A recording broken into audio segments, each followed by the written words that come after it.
गांधारी ने कैसे दिया 100 पुत्रों को जन्म। 100 कौरवों के जन्म की अद्भुत कहानी। महाभारत से जुड़ी कई ऐसी कथा सुनने को मिलती है जो आपकी और हमारी समझ से परे है। ऐसी ही एक कथा 100 कौरव के जन्म से संबंधित है। आपको ये सुनकर तो आश्चर्य होता होगा कि आखिरकार गांधारी ने एक साथ 100 कौरवों को कैसे जन्म दिया था। इससे जुड़ी सच्चाई कम ही लोगों को पता होगी, लेकिन आज आपको इस रहस्य के पीछे की सच्चाई पता चल जाएगी।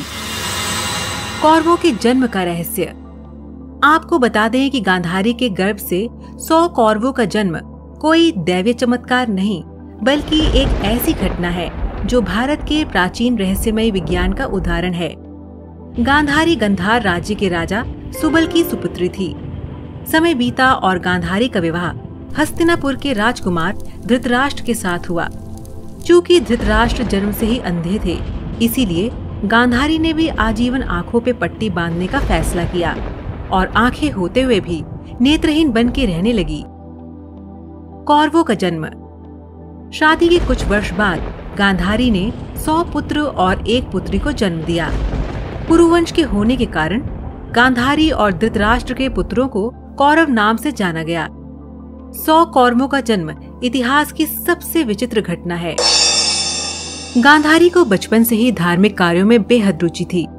आपको बता दें कि गांधारी को भगवान शिव का अनन्य भक्त माना जाता है। कहते हैं कि महर्षि वेदव्यास एक बार हस्तिनापुर आए और गांधारी ने उनकी खूब सेवा की। गांधारी की लगन और आस्था को देखकर महर्षि वेदव्यास ने गांधारी को 100 पुत्र होने का वरदान दिया। महर्षि वेदव्यास के आशीर्वाद के अनुसार गांधारी गर्भवती हुई।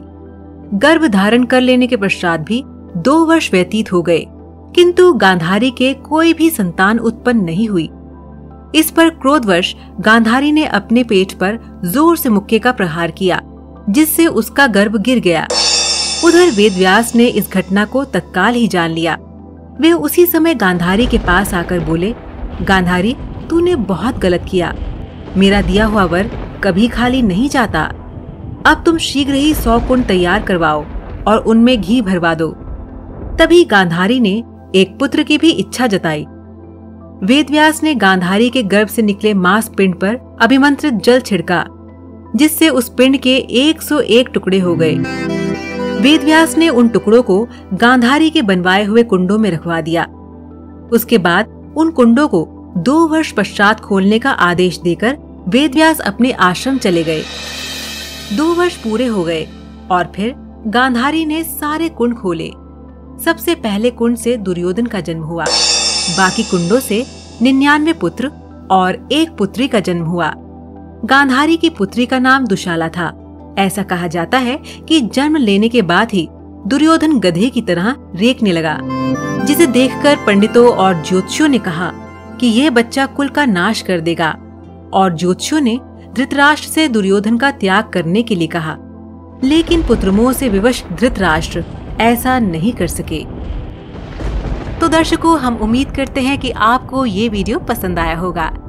जाने से पहले हमारे इस वीडियो को लाइक और शेयर करना ना भूलें, और इसी तरह की और ज्ञानवर्धक वीडियोस देखने के लिए समय चक्र को सब्सक्राइब करना ना भूलें।